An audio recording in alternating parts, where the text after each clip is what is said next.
lo que nos enseñan en el colegio no es exactamente la verdad. Además, los sentidos nos gastan bromas. Uno debe preguntarse, ¿qué es la realidad en la que nos encontramos? Los físicos modernos dicen que no son más que ondas de información. ¿Me lo creo?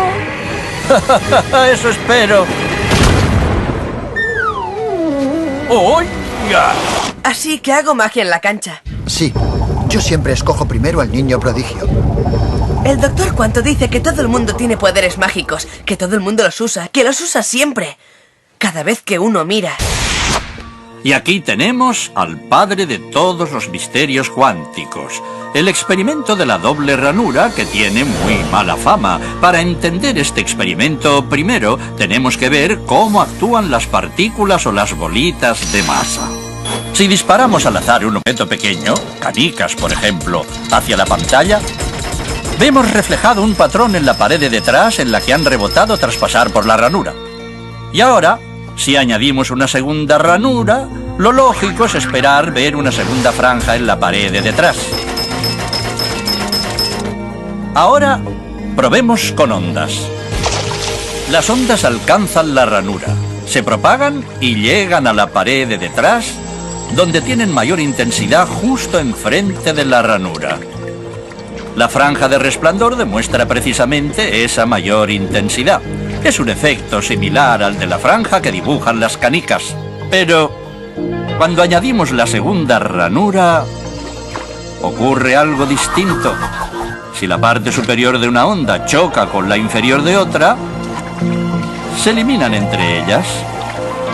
De esta forma, en la pared obtenemos un patrón de interferencias. Donde chocan las dos partes superiores hay más intensidad, las líneas resplandecientes, y donde se eliminan no hay nada.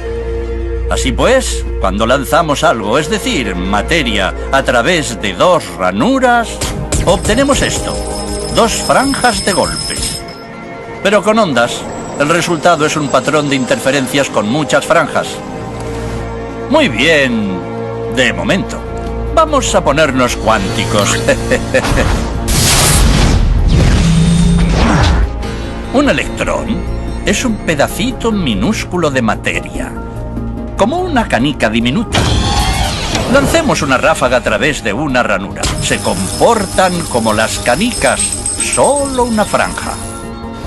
Si lanzamos estos pedacitos minúsculos a través de dos ranuras, tendrían que dibujarse, como en el caso de las canicas, dos franjas. ¿Qué? Un patrón de interferencias. Hemos lanzado electrones, pedacitos de materia. Pero aparece un patrón como con las ondas, no como con las canicas. ¿Cómo?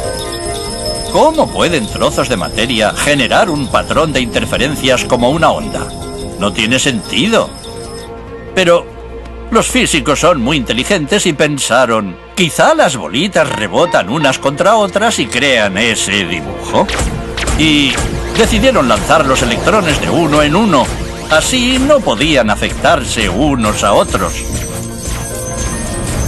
Pero estuvieron así una hora y vieron aparecer el mismo patrón de interferencias. No podemos ignorar la conclusión. Cada electrón sale como partícula. Se convierte en una onda de posibilidades, pasa por las dos ranuras e interfiere consigo mismo hasta que golpea la pared como partícula.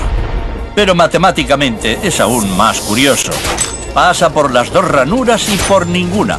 Pasa por una y por la otra.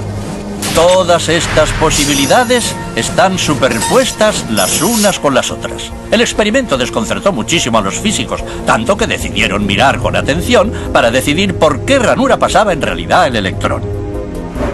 Pusieron un dispositivo de medición junto a la pantalla de las dos ranuras para ver por cuál pasaba y lanzaron el electrón. Pero el mundo cuántico es mucho más misterioso de lo que podían haberse imaginado.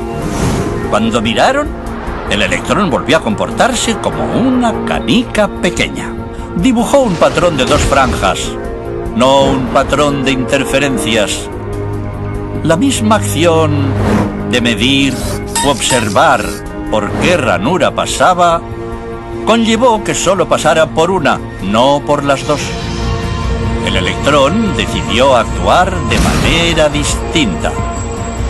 como si fuera consciente de que lo observaban. Y en ese momento los físicos se adentraron para siempre en el extraño submundo de los acontecimientos cuánticos. ¿Qué es la materia? ¿Canicas? ¿Ondas? ¿Y ondas de qué? ¿Y qué tiene que ver el observador con todo esto?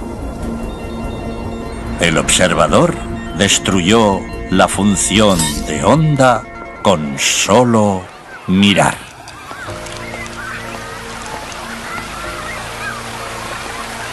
Nosotros somos siempre el observador, pero a veces nos identificamos tanto con los acontecimientos que incluso perdemos el aspecto del observador. Por eso el materialista se pierde y piensa que podemos pasar sin el observador. Los datos físicos demuestran que un objeto es una simplificación de lo que llamamos el entorno. Cuando nos fijamos en las partículas atómicas y subatómicas, o en la materia atómica o subatómica en cualquier forma, descubrimos que nuestra manera de observar y la elección de lo que queremos examinar cambian las propiedades de lo que vemos en lo que llamamos el entorno. Eso es el observador. Algo tan complicado para el entendimiento, el mundo descabellado y extraño de las partículas cuánticas y de sus reacciones. Eso es, pues, el observador. Y a pesar de que no podemos tener una ciencia cuántica sin la observación de los científicos que han llegado hasta allí, que la han descubierto capa tras capa tras capa, todos son observadores. Y ninguno está de acuerdo de forma concluyente con todas las teorías de la ciencia, porque matemáticamente todos la contemplan desde distintos ángulos de percepción. En mecánica cuántica no sabemos cómo situarnos en el mundo a nosotros mismos como observadores. No sabemos cómo tratarnos a nosotros mismos como observadores, como una parte más del sistema físico que describimos. La única forma que conocemos de estudiar la mecánica cuántica, como se entiende tradicionalmente, es manteniendo al observador fuera del sistema que describes.